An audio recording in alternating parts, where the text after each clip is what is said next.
자, 다음으로 주식과 채권, 그 캐피탈 에셋, 자본자산, 캐피탈 에셋, 캐피탈이나 에셋이나 그 말이 그 말 같은데 참 어려운 말이죠. 자본자산, 주로 주식과 채권입니다. 자, 일단 주식과 채권은 앞서 얘기했듯이 그 예전 같으면은 주권이다 채권이다 종이장이라도 있었었는데 지금 종이장 없어요. 전자증권 시스템 때문에. 그래서 전자적 기록 자체만 있는 거고, 뭐 당연히 우리가 만져주지도 않고 볼 수도 없죠. 보려면 보지만 그 자체가 가치를 갖는 건 아닐 거고, 결국은 이걸 발행한 주체가 얼마나 가치 있냐 이거에 따라서 주식과 채권의 가치가 결정이 되는 것이죠. 자, 그래서 주식과 채권은 기업은 주식 발행할 수도 있고 채권 발행할 수도 있고, 정부가 주식 발행합니까? 정부는 주식회사 아니니까 당연히 주식을 발행을 못합니다. 자, 그래서 기업의 경우에는 결국 기업이 발행한 주식과 채권의 경우에 결국 기업이라고 하는 그 거대 실물 자산의 가치가 주식과 채권을 물론 잘게 나누어서, 주식 한 장 아니죠. 수백만 개고 채권 수백만 개고. 자, 그래서 거대한 그 실물 자산의 가치가 주식과 채권의 가치를 뒷받침 결정을 하게 되겠습니다. 자, 주식은 소유권이 있고 의결권이 있어요. 근데 소유권은 그 기업의 자산을 다 소유하는 게 아니라 일단 우선 변제권, 채권자들, 타인 자본을 공유해준 채권자들한테 먼저 줘야 돼. 그러니까 후순위죠. 후순위 중에 후순위가 주식입니다. 그래서 채권자한테 줘야 될 거 다 주고 나서 이른바 레지듀얼 클레이머, 자녀 재산에 대한 청구권이 있는 겁니다. 그래서 그 배당을 줄 때도 이자 안 줬는데 배당 준다 이런 건 안 되는 거죠. 이자 줄 거 다 주고 원금 상환할 거 다 하고 그 다음에 배당 그래도 남아 돌면 배당 주는 거고, 기업이 망했을 때도 기업 망하면은 뭐 사실 이제 갚아줄 게 별로 없는데, 왜냐면 기업이 갖고 있는 자산들 다 경매로 팔아야 되니까 돈이 얼마 안 나오죠. 그래도 누구 먼저 준다? 주식과 채권, 주주와 채권자 공평하게 주는 게 아니라 당연히 선순위자가 채권자하고 채권자한테 먼저 주고 그 다음에 남는 거 당연히 없겠지만은 남는 게 있으면은 그 주주한테 주는 거다. 그래서 리스크 측면에서 누가 더 리스키해요? 주주보다 당연히 채권자보다 주주가 더 리스키한 그런 투자를 하고 있는 거고, 대신 이 기업의 공동 주인입니다. 주식이. 그래서 의결권이 있어요. 의결권. 경영권이 있느냐 하는 거는 이제 주총 가가지고 의결권 행사해서 경영자를 누구를 선정하느냐 하고 그 사람이 이제 전권의 경영권을 행사하는 거죠. 그래서 이 주식은 그런 경영권을 또 뒷받침하는 의결권. 그래서 소유권, 이제 배당권이죠. 그건 자녀재산 청구권이고, 또 의결권을 갖고 있다. 그렇게 얘기를 하고요. 그리고 주식은 만기가 없습니다. 채권과 달리.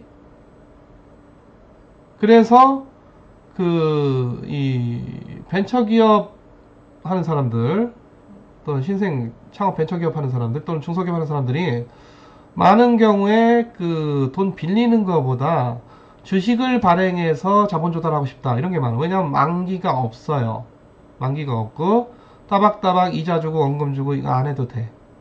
기업에 이익이 나면은 배당 주면 되고 이익이 안 나면 배당 안 주면 돼. 그래서 마음이 편합니다. 그래서 주식으로 신생 벤처기업들은 자본 조달을 하고 싶어해요. 그래서 은행에서 뭐 돈 빌리고 뭐 채권 발행하고 이거보다 우리한테 좀 투자를 해달라 적극적으로. 근데 이제 투자는 위험하죠. 같이 주주가 되는 거고, 기업 잘 되면은 주가 올라가는 거지만 기업 망하면 주가 제로 되는 거니까. 자, 그래서 주식은 이 만기가 없다. 자, 주식을 우리가 스탁, 쉐어, 에쿼티 여러 가지 용어들로 사용을 하는데, 자, 스탁이라는 용어는 우리가 어디서 봤냐면은 유량 변수 하면은 플로우 베리어블이고, 저량 변수 하면은 스탁 베리어블. 스탁이 이제 쌓여 있다, 축적되어 있다 이 얘기거든요. 그러니까 주식을 발행해서 주식 발행하면 돈이 들어가고, 돈 상태로 있으면 자본화가 아직 안 된 겁니다. 캐피탈라이즈가 아직 안 된 거야. 근데 돈이 결국은 공장기계 설비로 바뀌게 되는 거죠. 기업으로 들어가서. 돈 가지고 뭘 할 수가 없잖아. 기업이 생산활동을 해야 되는데. 그래서 돈이 들어가서 결국은 거기에 공장기계 설비에 실물 자본으로 캐피탈라이즈가 돼요. 자본화가 돼. 그래서 우리가 기업의 시가총액을 좀 어려운 말로 마켓 밸류가 아니라 마켓 캐피탈리제이션, 다시 말해서 자본화된 거에 시장 가격이 얼마냐 이렇게 얘기를 하죠. 그래서 주식은 결국 자본재가 쌓여 있게끔 하는 그런 그 최초의 수단이 된 거고, 그래서 주식을 우리가 스탁이라고 부릅니다. 물론 이제 다른 말은 쉐어, 에퀴티, 이런 그 여러 가지 용어들이 있죠. 그래서 스탁홀더, 주주, 쉐어홀더, 뭐 또는 에퀴티 홀더 이런 용어를 쓰죠. 또 스탁 마켓, 주식시장, 에퀴티 마켓 이런 말을 쓰죠. 근데 쉐어 마켓 또 이런 말은 또 잘 안 씁니다. 그래서 우리 금융에서 보면은 같은 말인데 좀 적재적소에 이렇게 써야 되는 그런 용어들이 있어요. 그래서 스탁, 에퀴티, 쉐어 다 같은 말이지만 그때그때 상황에 따라서 그 컨텍스트에 따라서 좀 적절하게 그 사용을 해줘야 되는 그런 경우를 좀 많이 맞닥뜨리게 될 거고, 나중에도 다시 그런 건 나오게 되겠습니다. 자, 채권은 기업도 발행할 수가 있고 국가가 발행하는 이제 보통 우리가 국채, 기업이 발행한 회사채 또는 사채 그렇게 얘기를 하고, 보통 이제 선순위로 이자 원금 받아야 되고, 이거 못 받으면은 디폴트 나는 거예요. 계약 위반이야. 계약 불이행 디폴트죠. 이자 못 내도 원금 못 내는 것뿐만 아니라, 물론 이제 그 채권자가 여기서 디폴트를 낼 거냐, 좀 만기를 연장을 좀 해줄 거냐 이런 걸 생각해서 그 기업하고 이제 협상을 하는 경우도 있습니다. 하지만 원칙적으로는 법적으로는 그 주기로 했던 이자와 원금 못 주면은 계약 불이행 디폴트가 되는 거고요. 그래서 이제 주식은 보통 우리가 자기 자본, 채권은 타인 자본 이렇게 얘기를 하는 거고, 채권은 당연히 이제 돈 빌리고 빌려준 관계, 채권자가 돈 빌려준 거고, 주식은 주주가 자본 공여를 했지만은 빌려준 게 아니라 나도 그 기업이라고 하는 거대 프로젝트에 같이 참여를 하는 겁니다. 주인으로서. 그래서 그 기업과 함께 생사고를 같이 하는 거예요. 기업이 잘 되면 나도 잘 되는 거고, 기업이 안 되면 나도 안 되는 거고. 채권은 기업이 잘 되든지 안 되든지 전혀 관심 없습니다. 무조건 내가 받기로 한 뭐만 받으면 돼. 이자하고 원금만 잘 받아내면 되는 것이죠. 그래서 위험 측면에서 당연히 주식이 채권보다 더 위험하다. 그래서 결국 그 만기가 있고요. 채권은 이자나 원금 변제에 대한 그런 그 청구권을 채권자로서 갖게 되는 거고. 자, 근데 채권 하면은 지금 보시다시피 이런 한자가 있고 이런 한자가 있는데 이걸 막 섞어 쓰거든요. 특히 한글로 쓰다 보니까. 그래서 굉장히 헷갈리는 경우가 많이 있는데, 회사가 발행하는 회사채, 그때 채권할 때는 이겁니다. 이거 증서할 때 이 권자예요. 그리고 채무관계, 채권관계, 채무채권관계 할 때 그 권리 그때는 이 채권입니다. 우연히도 한자가 같아요. 아니, 한자 발음이 같아요. 한자 같은 게 아니라. 그쵸? 그래서 어느 때 지금 우리가 이 말을 쓰고 있는 건지, 이 말을 쓰고 있는 건지 이거 잘 구별을 해야 되겠는데, 기업이 회사채 발행했다. 그때 채권, 또 채권시장 할 때 채권, 이 채권입니다. 채무채권관계 할 때 채권 이거고요. 은행이 개인한테 또는 중소기업한테 또는 대기업한테 돈 빌려주고 대출채권 갖고 있죠. 그때 채권이 이겁니다. 또 기업이 물건을 납품했는데 대기업에서 돈을 잘 안 줘요. 바로 안 줘. 뭘로 줘요? 보통 뭐 이런 걸로 주죠. 그래서 그걸 받아옵니다. 그건 앞으로 내가 돈으로 받을 권리가 있기 때문에 매출 채권이죠. 리시버블, 기업지에서 우리가 리시버블. 또 내가 물건 납품받고 돈 바로 안 주고 내가 끊어줬다. 이건 매입 채무죠. 반대로. 자, 그때 매출 채권 할 때도 요 채권입니다. 요 채권. 은행의 대출 채권 할 때 요 채권이고, 자, 채권 시장 할 때는 요 채권이고. 자, 주식이나 채권이 다 마찬가지. 현재 그 가격이 어떻게 되는, 가치가 어떻게 되느냐 하는 거는 결국 미래 현금 흐름이 어떻게 될 것이냐. 주식은 만기가 없다. 영원히 가는 캐시플로우. 그거의 현재 가치고, 채권은 만기가 있으니까 미래 특정 기간까지의 한정된 유한한 그 캐시플로우의 현재 가치다. 그래서 뭐 주식이나 채권이나 그 밸류에이션 하는 방식은 뭐 우리가 프레젠트 밸류 현재 가치로 이제 추정을 한다면 뭐 거의 뭐 유사하다. 뭐 뿐만 아니라 여러 가지 자산들이 다 그런 방식으로 현재 가치 방식으로 프레젠트 밸류 방식으로 가치 평가를 하는 경우가 많이 있는 거고요. 자, 주식으로 조달한 건 자기 자본. 그리고 채권을 조달한 거는 부채 또는 타인 자본. 대변에 있죠. 대변에. 그리고 이게 모아져서 현금이 들어왔지만은 현금 상태로 들고 있으면은 기업이 망하죠. 현금이 수익이 날 리가 없으니까. 현금을 좋은 자산을 잘 바꿔서 갖고 있어야 됩니다. 우리 기업재무에서 이걸 보통 우리 캐피탈 버지팅, 의사결정 그렇게 얘기를 하는데, 자, 그래서 차변에 좋은 자산으로 조달한 현금으로 좋은 자산 잘 갖고 사서 그걸로 좋은 생산물 만들어서 비싼 값에, 품질 좋은 비싼 값에 잘 팔아야 기업이 잘 되는 것이죠. 그래서 자, 그래서 차변에 또 자산이 있어서 결국 우리 대차 대조표는 자산 이퀄 항등식 부채 플러스 자본이 자기 자본이죠. 그렇죠? 그래서 그 내가 앞서 그 경제 전체적으로 캔슬아웃 된다 그렇게 얘기했는데 대차 대조표 자체가 자산은 플러스고 자산 차변은 플러스고 대변 이쪽 마이너스예요. 그래서 그냥 대차 대조표 자체가 다 캔슬아웃 돼서 기업 자체적으로 본질은 제로입니다. 제로. 없다. 대차 대조표가 벌써 그 얘기를 하고 있는죠. 대변과 차변이 같다. 자산이라는 것은 부채하고 자기자본 합한 거랑 같다. 그 얘기가 자산은 플러스 자산, 이쪽 대변은 마이너스 자산. 그래서 결국 기업 자체적으로도 다 캔슬아웃 된다. 이론적으로는. 그래서 기업의 net outstanding 뭐가 있냐? 제로입니다. 제로. 그러니까 아까 내가 앞서 경제 전체적인 국부를 측정하는 데 있어서 뭐 누가 자산을 들고 있으면 누구의 뭐 대변이 있다. 복잡한 얘기 그 얘기나 기업 자체가 다 캔슬아웃 되는 거다. 이렇게 볼 수가 있겠고요. 자, 기업이 발행하는 주식화 채권. 우리 아마도 많은 책들에서 보면은 인류 20세기 최고 발명품이 뭐가 있느냐 하면 굉장히 여러 가지가 많이 나오죠. 지금 뭐 최근에 와서 이제 모바일, 스마트폰 이게 뭐 최고 발명품이다 그렇게 얘기하고 있는데 아마도 주식회사일 거예요. 주식회사 제도가 없었으면은 대기업이 나오기 어렵습니다. 우리나라 같은 삼성전자, 현대자동차 이런 기업들 못 나와요. 미국의 애플, 마이크로소프트 뭐 이런 IT 기업 아니라 하더라도 미국에 예전에 뭐 잘 나가던 뭐 이런 포드 또는 제너럴 일렉트릭 또는 뭐 이런 대기업들 못 나옵니다. 빌딩 100층짜리까지 막 짓잖아. 이거 중소기업이 못하죠. 벤처기업이 이거 어떻게 하겠습니까? 대기업이 해야지. 주식회사 제도가 있기 때문에 소수의 거대 자본만 모아봤자 소수가 모아봤자 얼마 모으겠어요. 국민 전반으로부터 불특정 엄청난 다수로부터 십시일반으로 그러니까 우리가 주식 투자하면은 한 주 투자할 수도 있고 두 주 투자할 수도 있고 어떤 사람 10,000원 주식 투자하고 어떤 사람 1,000,000원 투자하고 어떤 사람 100만원 투자하고 어떤 사람 1억 투자하고 어떤 사람 10억 투자하고 각양각색의 사람들이 다 자본이 어디로 주식회사로 결집이 될 수가 있어요. 그래서 대기업이 나올 수가 있어. 자기 자본이 어마어마하게 거대한. 이 제도가 없으면은 각자 개인 사업하거나 그냥 아는 사람 돈 그냥 끼리끼리 모아가지고 뭐 동업기업 하거나 기업 규모의 확정에 엄청난 제약이 있거든요. 근데 주식회사 제도가 있기 때문에 기업이 엄청나게 커질 수가 있는 거예요. 그래서 그때까지는 한 번도 상상을 못했던 대규모의 사업들을 합니다. 대규모의 프로젝트를 해. 이게 네덜란드에서 처음 나왔는데 최초의 주식회사가 네덜란드의 동인도 회사고 그 당시에 최대의 프로젝트라고 하는 거는 동방하고의 무역을 위해서 대항해를 하는 거죠.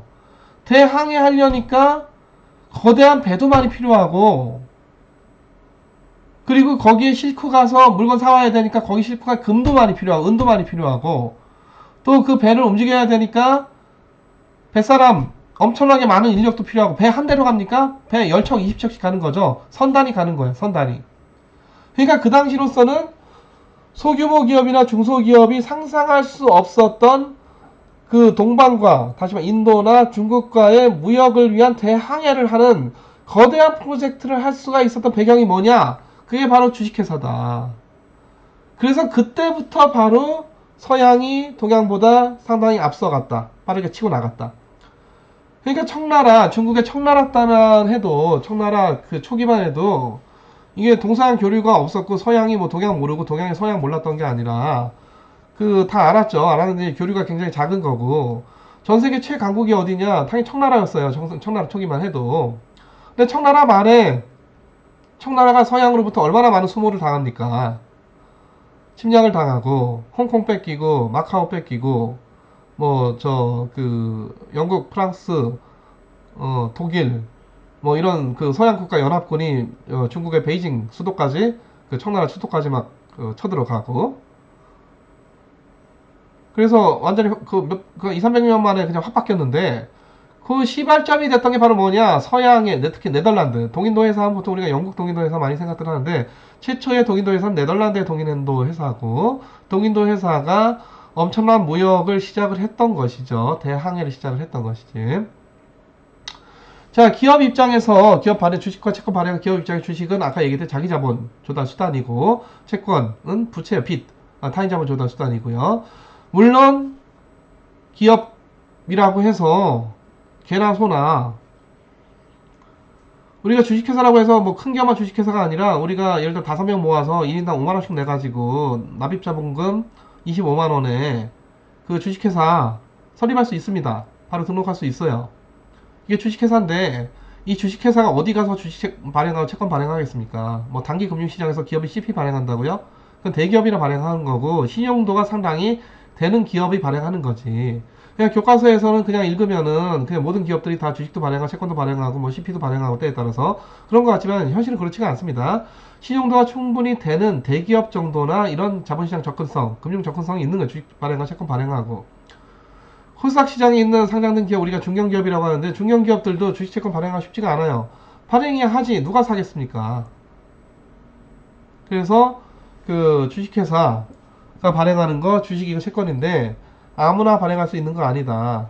당연히 이제 시장에서 인정받아야 되는 거고 또 그걸 발행하기 위해서 금융감독당국에 상당히 많은 규제도 다 처리를 해야 되는 거고. 자, 자기 자본은 같이 주인이니까 너도 같이 망하면 망한다고 들어왔으니까 안 갚아도 돼요. 이건 뭐 변제의 의무가 없어. 근데 채권자한테 다 변제해주고 나서 타인 자본 공유자한테 다 변제해주고 나서 그래도 남는 이득, 당기순이익 중에 남는 이득이 있으면 그때는 배당해줄 수가 있어요. 그렇죠? 또 배당 안 해줘도 돼. 그냥 사내 유보해도 됩니다. 그건 이제 경영자가 기업에서 결정을 하는 거고요. 자, 타인 자본 공여자, 채권자 포함해서 그러니까 타인 자본 조달 수단이 뭐 채권뿐만 아니라 CP 발행하는 것도 타인 자본이고 은행 가서 대출하는 것도 타인 자본이고. 자, 이게 이제 부채, 빚인데 이거는 반드시 무엇으로 갚아야 되죠. 근데 뭘로 갚습니까? 삼성전자가 이자 대신 스마트폰까지 세요. 이러면 되겠습니까? 안 되겠죠. 당연히 뭘로? 통화, 현금으로 갚아야 됩니다. 현금이 중요한 거예요. 그래서 이래저래 현금으로 갚아야, 이자도 현금으로 갚아야 되고 원금도 현금으로 갚아야죠. 배당도 기본적으로 뭘로 준다? 현금으로 준다. 때에 따라서 주식 배당하기도 합니다. 그 일종의 현물 배당이죠. 그렇죠? 그 이제 주총과 이사회에서 그렇게 결정을 하면은 당기 순이익이 있는데 이거 그냥 현금으로 줄 수도 있고 신규 주식 발행해서 주주들한테 주식으로 나눠줄 수도 있어요. 근데 기본적으로는 다 이런 그 지급, 이것도 이제 지급하는 거기 때문에 지급 결제 수단은 유니크하게 뭐다? 현금 또는 예금이다. 자, 타인 자본은 아까도 얘기했듯이 이자 원금, 이자도 못 갚으면은 원금 못 갚으면 당연히 디폴트고 이자도 못 갚으면 당연히 디폴트입니다. 자, 문제는 그 기업이 실물 자산은 많은데 캐시가 하나도 없어. 근데 내일 당장 만기 돌아오는 채권 예를 들어서 10억 원을 갚아야 돼.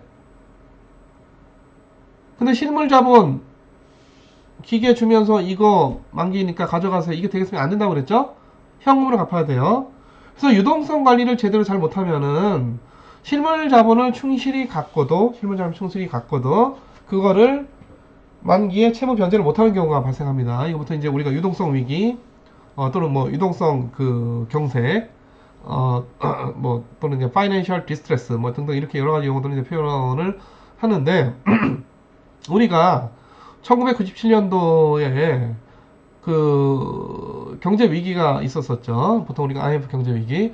그때 우리나라 실물 자산이 없어서 아니죠. 뭐 적어도 땅도 있고 빌딩도 있고 공장도 있고 그때가 삼성전자 없었습니까? 있었죠. 실물 자산의 가치가 제로가 돼서 그것도 아니에요. 단지 뭐가 없어서 유동자산 달러가 없어서 그래서 그때 망했던 거예요. 그래서 돌아오는 외화부채 달러로 갚아야 되는데 달러 유동성이 없어서 망하게 생겼으니까 외환보유고가 계속 줄어서 뭐 20억 달러 30억 달러 온 수준에 더 가다가 완전 디폴트 나겠다 싶어서 IMF에다가 300억 달러만 빌려주세요. 구제금융. 이게 바로 97년도의 그 경제 위기의 이제 처음 시작입니다. 그래서 그것도 일종의 유동성 위기죠. 국가도 유동성 위기를 겪을 수가 있듯이 기업도 유동성 관리 잘해야 되고 심지어 개인도 내가 내일까지 빚 갚아야 되는데 내가 가진 자산은 집 10억짜리밖에 없어. 유동성 관리 못한 거죠. 집 언제 10억짜리 팔아가지고 내일 1억만큼의 그 1억짜리 만기 돌아오는 채권 갖겠습니까? 물론 이제 집담보로 해서 대출 받으면 되겠지만은. 자, 그래서 결국은 이제 배당도 그렇고 이자도 그렇고 원금도 그렇고 결국은 다 현금으로 다 지급을 하고, 뿐만 아니라 인건비도 현금으로 지급을 하고 세금도 현금으로 지급을 하거든요. 현금이 중요한 겁니다. 그렇죠? 그리고 납품받은 대금 물품 납품받고 원부자재, 중간재 납품받고 다 뭘로 현금으로 다 지불을 하죠. 현금으로. 그리고 물건 팔아도 뭘로 받아? 현금으로 받아요. 다 현금 베이스로 돌아가는 거예요. 이게. 그러니까 현금이 다 이거 모든 걸 다 돌리는 거예요. 통화가 돌리는 거. 이 현금이란 굉장히 중요한 금융자산이 모든 상업거래와 모든 금융거래를 돌리는 아주 대단히 중요한 어떤 그런 윤활유의 기재를 해주고 있다. 그래서 타인자본 같은 경우에는 빚, 부채는 이자, 원금, 현금으로 갚아야 되니까 기업은 반드시 유동성 관리 잘해야 된다. 뭐 당연한 얘기고 국가도 개인도 유동성 관리를 잘해야 되겠습니다. 자, 금융기관도 주식회사 채권 발행하느냐? 금융기관, 예를 들어 우리 신한은행, 하나은행 다 주식회사예요.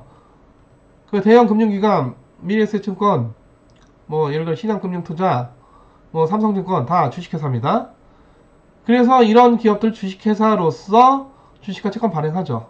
당연히. 자, 근데 은행은 예금으로 자본 조달한다며? 예금으로 100% 자본 조달하는 게 아니고요. 예금이 아주 핵심 코어죠. 왜냐하면 싸게 조달하는 거니까. 그러니까 은행의 자본 조달 자본 구조를 보면은 예금이 100% 가능 한 60% 정도 차지를 하고 있습니다. 은행도 주식회사이기 때문에 자기 자본이 있어요. 그냥 주식 발행하죠. 은행도 채권 발행합니다. 은행채라고 해. 은행도 필요에 따라서 CP 발행해요. 물론 대부분의 중요한 자본 조달 수단은 뭐다? 예금 또는 적금. 이 디파짓이다. 근데 은행도 주식회사이기 때문에 주식 발행하고 또 사채, 회사채, 채권 발행하고, 증권사도 마찬가지고. 자, 요거는 이제 새로 뭔가 증권을 발행해서 자본 조달을 하는 거고, 기업도 지금 갑자기 현금 급하다 그러면 기계 팔아요. 부동산 팔고, 빌딩 팔고, 공장 팔고. 이거 보통 우리가 자산 양수도 또는 이제 자산 매각 그렇게 얘기를 합니다. 그러니까 자본 조달이라고 하는 게 주식 발행한다, 채권 발행한다 이것만 있는 게 아니라 갖고 있는 자산을 팝니다. 근데 은행은 갖고 있는 자산이 뭐 공장이 있습니까? 기계가 있습니까? 뭐가 있습니까? 갖고 있는 거는 대출해주고 내가 쟤한테 돈 빌려줬으니까 받을 수 있는 대출 채권밖에 없어. 내 대출 채권을 팔고 싶은데 대출 채권이 케이스 바이 케이스로 워낙 이게 다 다르기 때문에 이게 표준화된 어떤 상품이 아니어서 이거를 시장에 들고 나가서 팔아봤자 문제는 아무도 안 사. 그래서 이걸 어떻게 팔 수가 있을까를 머리 굴려 생각한 거죠. 그게 이제 일종의 금융혁신인데, 파이낸셜 이노베이션인데, 그래서 이거를 묶어서 하나의 표준화된 증권으로 팔자. 이거 나중에 가서 설명하겠지만, 이게 바로 증권화, 시큐리타이제이션, 자산유동화.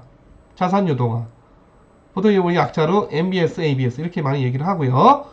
2008년도에 글로벌 금융위기 때 많이 등장했던 용어가 MBS입니다. MBS. 그래서 미국의 많은 은행들이 신용이 낮은 사람들한테 돈을 어마어마하게 많이 빌려주고, 그리고 그들이 그걸 갖고 집담보로 이제 그 집을 산 거죠. 그러니까 산 집을 담보가 되면서 집을 샀고, 이제 부동산 가격이 많이 앞으로 계속 다들 오를 거다라고 예상을 해서 다 그 짓들을 한 거고, 신용도가 안 좋은 사람들도 돈을 어마어마 빌려다가 집을 두 채 세 채 막 샀던 거고, 은행도 막 신용도 판단 안 하고 막 빌려줬던 거고, 그리고 그렇게만 들고 있으면은 디폴트 나면은 여기 양자간의 문제로 끝날 텐데, 은행들이 더 빌려주고 싶은데 돈이 없으니까 주식도 발행하고 채권도 발행한데 그것도 한계가 있으니까 안 되겠다. 우리 갖고 있는 이 대출 자산 이거 팔자.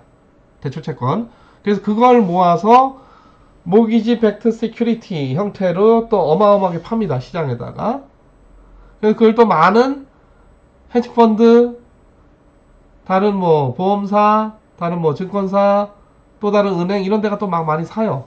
많이 사. 그래서 부동산 가격이 꺾이기 시작하니까 대출해간 이른바 서프라임 모기지죠. 서프라임. 신용도 안 좋은 등급, 서프라임 등급. 그래서 사람들이 디폴트가 나고, 그게 MBS만 없었으면은 그냥 은행이 타격만 받고 말았을 텐데, 은행도 망하고 은행도 타격받고 MBS 상한 이 투자자들도 타격을 받고, 또 MBS로 나간 것이 다시 또 리패키지 돼서 또 다른 증권들은 증권화가 되고, 그래서 전 세계가 다 휩쓸렸던 거. 전 세계가 다. 그 미국 그 이 부동산 가격 하락으로. 그게 바로 2008년도에 글로벌 금융위기고, 그것 때문에 많은 헤지펀드들이 다 파산을 했고, 거기에다가 그 거래에 또 많이 물려있던 미국계 투자은행 리만 브라더스 포함한 많은 메릴 린치 이런 그 투자은행들이 망했고, 결과적으로 나중에 보험사들까지도 다 망하는, 나아가서 이게 또 금융 경색이 되다 보니까 돈이 안 돌아서 미국의 자동차 3사도 다 망했죠. 그래서 미국 정부가 그때 공적자금 투입하고 뭐 그랬던 사태가 있었었는데, 이게 바로 이제 그 MBS 테크닉, 그 ABS 테크닉, 그 증권화 기술이 되겠습니다. 보통 우리가 금융 교과서에서 보통 우리가 파이낸셜 이노베이션이라고 하는데, 어떻게 보면은 글로벌 금융위기를 유발했던 그 중요한 기지의 그 채널 중에 하나가 바로 MBS나 ABS였다, 이렇게 볼 수가 있겠고요. 자, 국채 하면은 국가는 주식회사 아니니까 주식 발행 못하고, 국가는 채권 발행하고, 국가가 발행한 채권이죠. 자, 그리고 또 보통 많은 경우에 중앙은행이 화폐 발행하면서 맞바꿉니다. 공개시장에서. 그러면서 이제 국채를 발행하게 되고, 보통 이제 우리가 국채하면 디폴트 프리다 그렇게 얘기를 하는데, 우리나라 정부가 발행한 국채가 원화 표시예요. 원화를 빌린 거죠. 달러 빌린 게 아니라. 물론 이제 우리나라 정부가 나가서 외평채 발행한 달러 빌리는 건데, 원화로 발행한 채권이 디폴트가 날 수가 있을까요? 최악의 경우에 또 국채 찍어서 주면 돼요. 국채 찍어서 돈 조달해가지고 또 주면 됩니다. 다시 말해서 중앙은행이 화폐 찍어가지고 그 이자하고 원금 못 주게 됐다, 그러면 또 주면 돼. 그래서 디폴트가 날 일이 없어요, 국채는. 그럼 정부 신용으로 발행한 거는 무조건 디폴트가 없는 거냐? 반드시 그렇지 않습니다. 어떤 경우에만 정부가 자국통화 베이스로 발행한 채권만 디폴트가 없다. 우리나라 정부가 달러 표시 채권을 발행을 해요. 정부가 발행한 달러 표시 채권이, 그래서 달러가 조달이 됩니다. 달러가 빌려지는 거지. 외평채인데 이게 디폴트 안 난다? 디폴트 날 뻔했던 게 1997년도에 IMF 우리는 경제 위기, 외환위기였던 것이죠. 그게. 그래서 국채 무조건 디폴트가 안 나. 디폴트 프리다가 아니라 자국 통화로 발행했을 때 디폴트 프리고요. 그럼 예전에 한 4, 5년 전 그리스 정부가 왜 재정위기 뭐 디폴트 난다 안 난다, 그리스가 발행한 국채가 디폴트 나느냐 안 나느냐 그 기로에 섰던 것인데, 왜 국채인데 왜 디폴트가 날까요? 자기네가 그리스 화폐가 아니라 뭘 베이스로 유로 표시를 발행했기 때문에. 자기네는 발권력이 없잖아요, 그리스가. 유럽 중앙은행이 있는 거지. 그래서 그리스 정부가 국채를 발행했는데도 불구하고 디폴트가 날 수 있었던 그런 가능성이 있었던 것이 바로 그 당시 한 4, 5년 전에 그리스의 그 채무위기 또는 재정위기다, 그렇게 볼 수가 있겠고. 자, 전 세계적으로 보통 국가가 발행하는 채권 중에서 가장 인기 있는 게 뭐냐? 당연히 미국 정부채, 미국 재무부, 트레저리가 발행하는, 그래서 트레저리, T빌, T노트, T본드, T빌 단기채, T노트 중기채, T본드 장기채가 되겠습니다. 자, 주식과 관련된 뭐 주요 개념들이라면 이제 주식 공부하다 보면 여러 가지 용어들이 나오게 되고, 뭐 소유권, 의결권, 그래서 보통 이제 코퍼레이트 거버넌스, 소유 지배 구조, 이런 용어들이 나오게 되죠. 일단 용어만 그냥 얘기하겠습니다. 자, 레지듀얼 클레임, 자녀 재산에 대해서 청구권이 있는 거기 때문에 주식은 로스가 났다, 그럼 누가 먼저 손실 보느냐? 당연히 주주가 먼저 보는 거지. 그러니까 예를 들어서 손실이 났으면은 이 자본 까야 되는데, 채권자 자본 까면 안 되고 누구 자본부터 까니까 자기 자본부터 까야 되는 거죠. 그래서 퍼스트 로스예요. 그렇죠? 이득은 제일 나중에, 손실은 제일 먼저.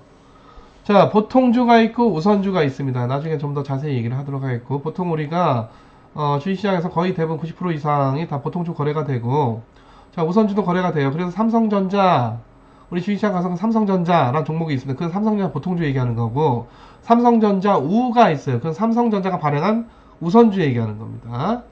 자, 현대차가 있고, 그 현대차가 발행한 보통주고요. 현대차 1호가 있고 2호가 있어. 이거는 우선주마다 종류가 다르다 이런 얘기입니다. 그래서 우선주는 이른바 종류형으로 발행을 할 수가 있어요. 1호, 2호, 뭐 1호B 뭐 이런 식으로. 근데 보통주를 종류형으로 발행할 수 있느냐? 보통주는 종류형으로 발행이 불가능합니다. 보통주 1, 보통주 2 이런 거 안 돼요. 보통주 A, 보통주 B 이런 거 안 돼. 근데 기업 경영하는 사람들이, 특히 요즘 또 벤처기업 하는 사람들이 자꾸 차등 의결권 주식을 발행할 수 있게끔 해달라 이런 주장들을 많이 하는데, 이거는 보통주를 종류형으로 발행할 수 있게끔 해달라 이런 얘기입니다. 그러니까 보통주 A는 1주 1000 의결권, 그리고 보통주 B는 보통 일반 보통주처럼 1주에 1 의결권. 그래서 우리가 차등 의결권을 사서 뭐 경영권 방어 쉽게끔 해달라 뭐 이런 주장들을 하는 건데, 저 개인적으로는 굉장히 잘못된 주장이라고 생각을 하고, 그렇게 의결권 필요하면은 보통주 자기가 더 사면 되는 것이죠. 자, 그런 얘기 나중에 좀 다시 얘기를 하도록 하고요. 자, 또 장내 주식, 장외 주식. 우리나라 주식회사가 몇 개 있느냐? 한 50만 개 될걸요? 그 중에서 상장된 주식이 몇 개가 있느냐? 상장된 기업이 몇 개가 있느냐? 유가증권 시장 600개, 코스닥 시장 1200개. 끼케 한 2000개밖에 없습니다. 상장된 기업들은. 주식회사 우리나라 2000개밖에 안 될까요? 그럴 리가 없죠. 한 50개 정도 되는 거고, 50만 개 정도, 50만 개 정도 되는 거고, 그 중에 한 겨우 2000여 개 정도가 상장되어 있고요. 보통 우리가 금융감독원 다트 시스템에다가 자기네 회계나 여러가지 주요 공시를 해야 되는 외부 감사를 받아야 되는 그런 기업들이 있습니다. 상장사는 당연히 포함이고, 2000개 포함해서 총 몇 개가 있냐? 33,000개가 있어요. 33,000개. 그래서 장내에서 거래가 되는 거는 유가증권 시장 700개 기업, 코스닥 시장 1200개 기업, 요즘 뭐 코넥스 뭐 이런 게 또 생겼죠? 코넥스 뭐 한 요즘 100여 개, 200여 개 정도 되나요? 뭐 그 정도가 이제 이른바 이제 장내 중앙 플랫폼을 통해서 거래가 되는 거고, 다른 장외 주식은 그냥 뭐 장외에서 그냥 아름아름 거래가 되는 거죠. 그게 이제 장외 주식이고요. 자, 주식 얘기하다 보면 이제 IPO, 상장, 증권거래소. 자, 그리고 테이크오버 한다, M&A 한다, 텐더오프 한다, 테이크오버 비드 한다. 이제 뭐 인수합병 하는 그런 것들인데, 인수합병 한다, 주식 사면 그냥 인수합병 자연스럽게 되는 겁니다. 경영권 지게 되는 거니까. 자, 배당. 주주한테는 배당을 주게 되고, 물론 이제 채권자한테 줄 거 다 주고 나서, 그리고 이익이 있으면 배당을 주는 것이고. 자, 크로스 리스팅 해외 상장. 이제 예를 들어 삼성전자, SK텔레콤이 국내 주식시장뿐만 아니라 해외 증권시장에다 상장을 하기도 합니다. 자, 다음 채권과 관련된 거. 자, 회사채냐 단기사채냐.